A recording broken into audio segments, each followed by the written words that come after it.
La tercera participación de la jornada se encuentra a cargo de la directora de FECIT, señora Soledad Recabarren Galdames, quien realizará la ponencia Las pymes en el nuevo ordenamiento tributario.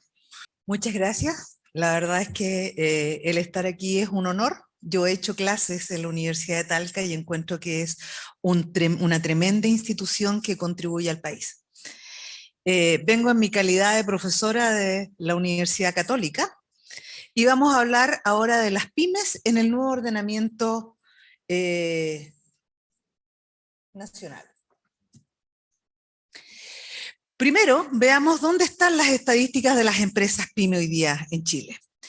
Sacada esta información del Servicio de Impuestos Internos, nos damos cuenta de que las microempresas en el país representan casi el 76% de las empresas, pero participan en las ventas que se realizan solo en un 1.68%, es decir, una tremenda cantidad de empresas venden poquito.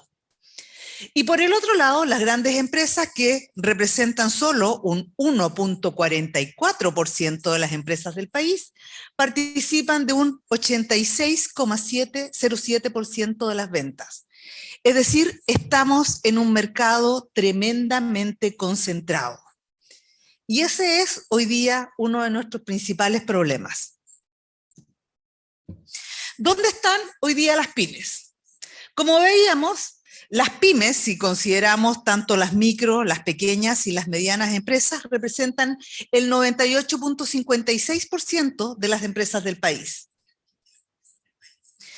Y otorgan un 58% de los contratos de trabajo dependientes. Por lo tanto, estamos viendo que las pymes son una tremenda fuerza que mueve el país. Sin embargo, nos lleva a que la concentración en las ventas sea tremenda.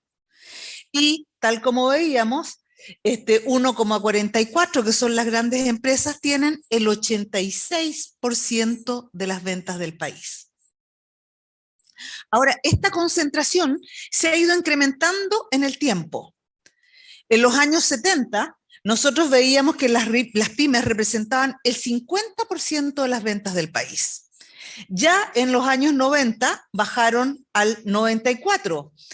Y si hoy día miramos la micro, la pequeña y mediana empresa en su conjunto, vemos que estamos solamente rajuñando al 14%.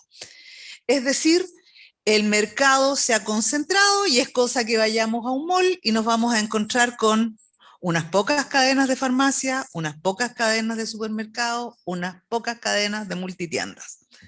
Y eso es hoy día lo que vivimos como país.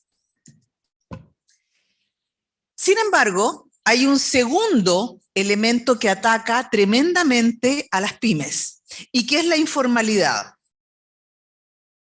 A nivel de informalidad, el Ministerio de Hacienda hizo un estudio en el año 2020 y estableció que en microempresas hay alrededor de 2.057.000 microempresarios existentes en Chile, de las cuales el 53% es informal. Es decir, de cada microempresario que existe registrado ante la autoridad tributaria, existe más de uno informal.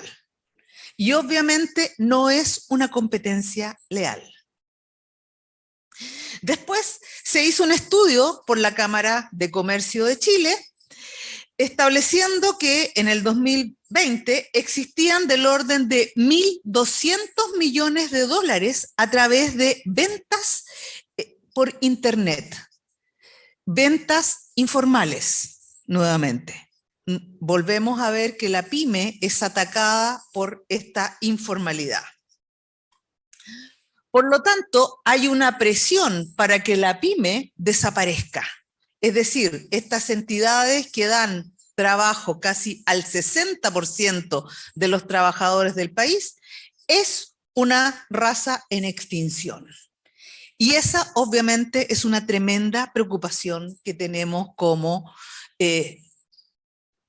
ciudadanos. Ni siquiera lo miremos como profesores o como estudiosos de los temas tributarios, sino más bien como ciudadanos. Por lo tanto, lo que queremos de alguna manera es volver a darle vida a las pymes a través de herramientas tales como las herramientas tributarias. Y aquí empezamos un poco a hacer el análisis. Cuando vemos cuál es la tributación de las personas naturales con global complementario, y esto es un símil al dueño de la pyme que está funcionando, nos damos cuenta que casi el 90% de las personas que pagan impuesto global complementario no llegan a la tasa del 8%. Por lo tanto, si hacemos el símil entre empresas, en que las pymes representan más del 85%, y vemos a sus dueños que no tributan más de una tasa de 8% de global complementario, debiéramos llegar a la conclusión de que obviamente pagar más que un 8% es que las pymes le hagan un préstamo sin intereses al fisco. Es por ello que lo primero que hay que pedir a través de las pymes es que se mantenga la tasa de 10%. Porque si volvemos al tramo de 25% que establece la ley de la renta como artículo permanente, vamos a ver que las pymes van a estar pagando 25% de impuesto, pero van a tener después que ir a pedir devoluciones. Y esto es un préstamo que hace la pyme sin interés, solo reajustable al fisco. Y por tanto, una de nuestras primeras peticiones cuando empezamos a analizar las pymes es que esta tasa de 10% se mantenga, porque realmente refleja la carga tributaria que tienen los dueños. También hay que mantener el incentivo a la inversión en las pymes. Esta norma está, pero sabemos que las cosas por sabidas se callan y por calladas se olvidan. Por lo tanto, es importante mantener este incentivo, que en la medida en que la pyme invierta para crecer, esto no se vea sujeto a impuestos, porque lo que queremos es que la pyme crezca y se desarrolle. También queremos darle una salida que sea ordenada a la pyme. Cuando hoy día a una pyme le decimos, hoy día estás pagando 10%, pero si crees en un sistema 100% integrado, pero si creces un poco, vas a empezar a pagar 27% en un régimen parcialmente integrado, le estamos creando un escalón tan alto que no lo sube o no lo quiere subir. Por lo tanto, si nosotros creemos que la labor del país es incrementar el número de pymes y hacer que las pymes crezcan para que tengan una mayor participación en el mercado, puedan dar mayor acceso a remuneraciones y puedan también por esa vía incrementar las remuneraciones de sus trabajadores, tenemos que hacer que su paso desde pequeña a mediana y a grande sea un paso gradual. Y no nos encontremos con que si vendemos una UF más, vamos a pasar de un 10 a un 27, de un integrado a un semi-integrado. Y por tanto tenemos que modificar nuestro sistema. Y otra cosa que hay que cambiar es que tenemos que tener menos. En moda dicen que menos es más. Por lo tanto, uno diría, tenemos hoy día que derogar los artículos 22 al 28 de la ley de impuesto a la renta, porque es un moño vieja nomás, y porque nadie lo usa. A través de la multigremial se le consultó al Servicio de Impuestos Internos cuántas empresas están declarando bajo estos regímenes. Aquí estamos hablando de peluquerías, de empresas, kioscos de diario, estructuras muy simples, y no hay información estadística sobre eso. Es decir, ni siquiera vale la pena estudiarlo. Por lo tanto, si no vale la pena y hay poca gente, es algo que tenemos que cambiar. ¿Y qué tenemos que hacer para cambiar el tener tanta informalidad y llevarlos de la mano hacia la formalidad. Tenemos que tener un sistema único y simple, muy simple. Cuando uno habla, y a mí me encanta conversar con la gente, y uno le pregunta a alguien que ve por ahí, que teje chalecos, los vende, le dice, ¿y no has pensado en formalizarte? Dice, no, porque ya piensan que se les cae encima una avalancha de temas administrativos, de gestiones ante el Servicio de Impuestos Internos, es un mundo. Por lo tanto, uno diría, tenemos que crear un sistema simplificado. ¿Simplificado como qué? Como el de las microempresas familiares, pero más simples aún. Yo conocí en Arica el sistema de las microempresas familiares, cuando me hicieron una pregunta en una charla y yo me agarré la cabeza y dije, ¿qué es eso? Porque es algo que a nadie le enseñan. Las microempresas familiares son aquellas empresas que trabajan y tienen su negocio en la propia casa donde vive la familia. En que si ellos van a la municipalidad y se registran, ya están hechos todos los trámites. Sin embargo, estas empresas también tienen que pagar IVA, pagar impuesto a la renta, tienen que hacer sus declaraciones, y uno dice, ¿por qué no creamos algo tan simple como que estas empresas familiares paguen una patente de una UTM y con eso cubramos sus impuestos a la renta? Sobre todo si consideramos que estas microempresas familiares, todos los miembros de la familia están en el tramo exento.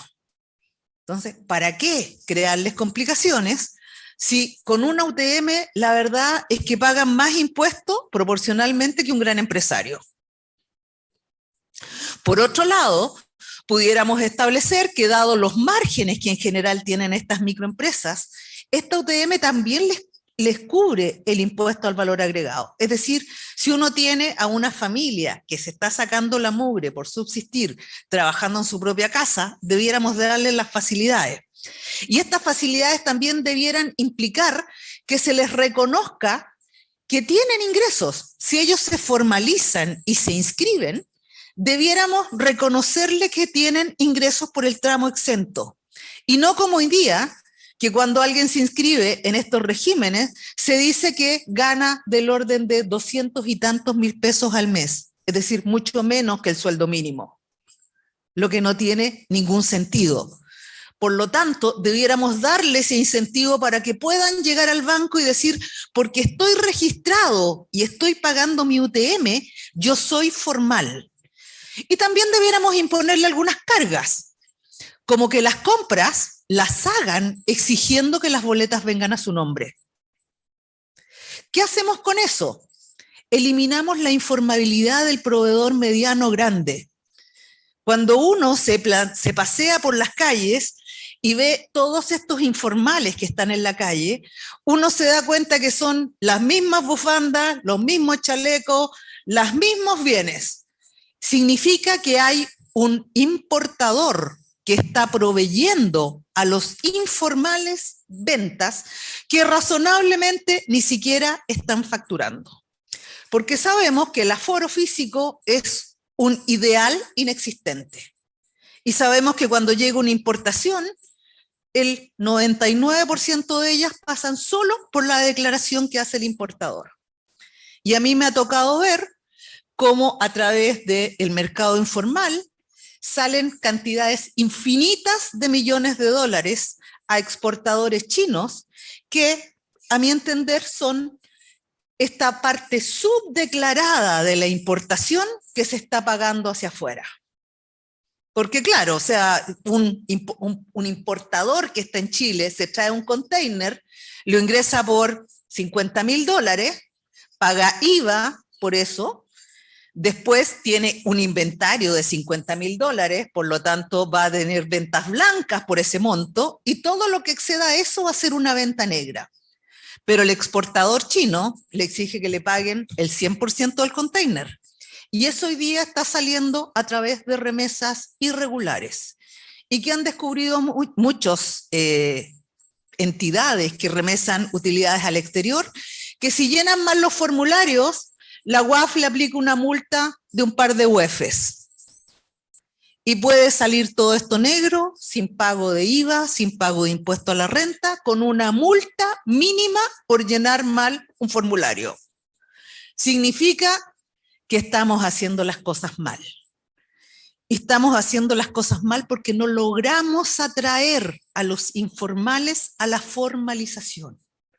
Y esa es una herramienta que tenemos que trabajar. Hay que hacer las cosas simples, hay que hacer las cosas fáciles para que ellos se formalicen y sea un placer y un orgullo decir yo soy contribuyente, pago mi UTM al año y por eso se me reconoce como un contribuyente legítimo. Y es eso lo que tenemos que buscar, atraer 1.200.000 microempresas informales al sistema. Muchas gracias.